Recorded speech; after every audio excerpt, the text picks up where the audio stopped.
Hey everybody, this is Brad from Johnson Small Engines, better known as the One-Hand Mechanic. Today we are working on a zero-turn, a Husqvarna Z254 F as in Frank, and I'm going to show you how, in my opinion, how to install a battery. Let's go ahead and look at the tools that we need today. Okay, so batteries that we should need, and there may be a few here and there that I'm missing, but I think I got it pegged. You're going to need a 7/16 socket, a 1/2 inch socket. You can use 1/4 inch or 3/8, whatever you have in your arsenal of tools. A small extension that I'm going to use on my electric ratchet, a small flathead screwdriver to unplug a couple things. Now here's where the batteries come in. People get a 50-50 chance whether to get a battery. You can get the right battery. You can either have a left-hand battery or you can have a right-hand battery. And what that means is when the terminals are closest to your body, the battery, the positive's either on the left or it's on the right. Two different batteries are identical except they're switched, the terminals are switched. So we have to make sure when you do take your battery out to go get a new battery, make sure you get the correct battery. And I'll also suggest 300 cold cranking amp battery or up.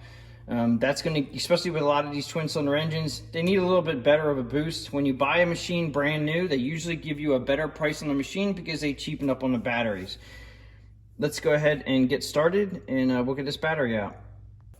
Okay, so here's the battery now. It looks like a mess with these wires right here. So to make it easier for me, I'm gonna go ahead and remove the seat switch wire. I'm gonna also remove these two wires. Now you can't just pull them because they're clipped in with these little teeny tabs. Okay, so you have a tab here, and if you take your screwdriver in on that clip, pull out a little bit away from it, and then pull the plug. Now there's not a lot of clip to it, but it actually does work. Make sure, these will just sit off to the side. So when you lay the wiring back in, everything should just line up again. We're gonna go back over to this side. Back over to this side. We're gonna go over to this side and just pull this one out too. Pulls right out. This one up here, it's a little gentle pry up on that, right, like so. And then that should pull out. This tab right here breaks real easy, so be very careful. And then just gonna pull this wiring off to the side. And then when you lay it back in, usually it'll be, you'll be able to tell where everything goes. It doesn't get confused if you just lay it back.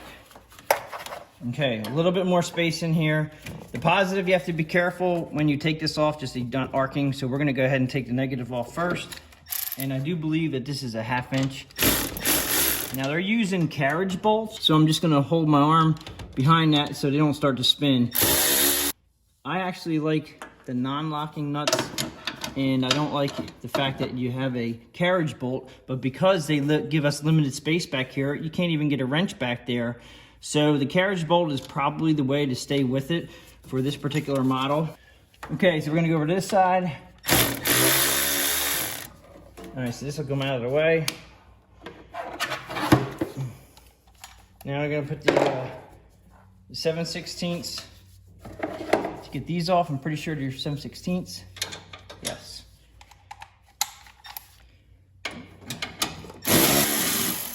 Just gonna pull it out to the end. I'm not gonna take it all the way off. Now it just fell down, and if you can see this, they're hooks that hook into the sides down here. So I'm gonna try to just leave that down like that so I don't have to unhook them. If you can do that, and then pull your battery out. Just like this. All right, so the battery's out. Now I also want to show you,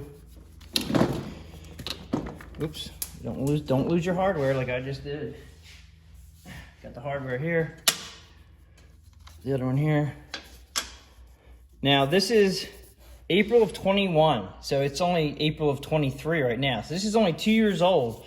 It's showing 230 cold cranking amps.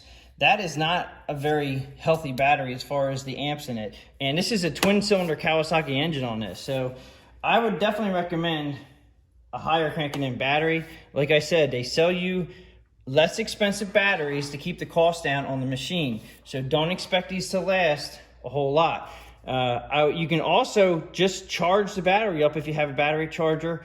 If the battery loses its charge like once a week, it's not good for the charging system when you charge up the battery and it only lasts once a week. That means that the battery is draining as you're using it, which taxes the charging system on the engine. It is not good. So don't keep jumping it, or don't keep charging it week to week. Buy a new battery. And then also we're going to show you that we can check the charging system to make sure it's running okay. and make sure the charging system is working.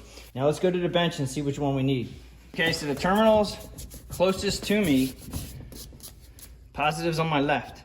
So we need this is a 10U1L, 300 volt cranking amps. The right one is a 10U1R. That just means right hand positive and left hand positive. This battery here is a left hand positive. So we're gonna go ahead and get this one. It's the left hand, go ahead and put this in. Just gonna slide it down just the way we got the other one out. Just like that. I'm gonna pull this up like that. And it just goes right over the edge of the battery. Now you have to be careful. They have a cutout right here in the metal part, and I guess they want that to be between the battery posts. You don't want the metal contacting the posts, especially the positive. When you tighten these up, make sure that these edges are between the posts.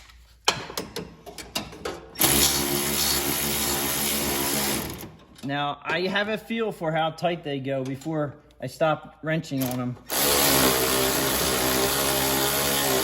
I can feel them getting snug, and you don't want to over tighten it if you're using the electric ratchet. So if you use a manual handheld ratchet, it's going to give you more of a feel, but that's nice and snug. We're going to leave that go like that. I'm going to hook up my positive.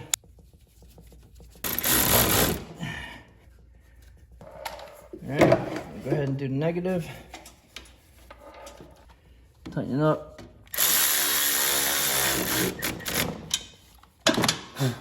Okay, we're tight. And we're gonna go ahead and throw the electrical connections. The big green one goes up on the seat, clips right in, snaps it in. This guy goes on this side, safety switch. This guy goes on this side, safety switch. Make sure they're in. Okay, that should be it. Let's go ahead and see if it'll crank up.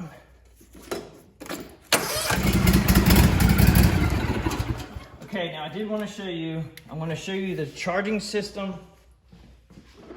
voltage not running. We have, just so you can see this here, we have 1257. Okay, now this is a fully charged battery. We just ran it, so it might be down a little bit, but that should go up when we start the machine. So I'm gonna go ahead and start it. You won't be able to hear me, but I'm gonna go ahead and put terminals back on. We'll read it and see what it's up to. Should be somewhere around 13.5, 14.5 volts.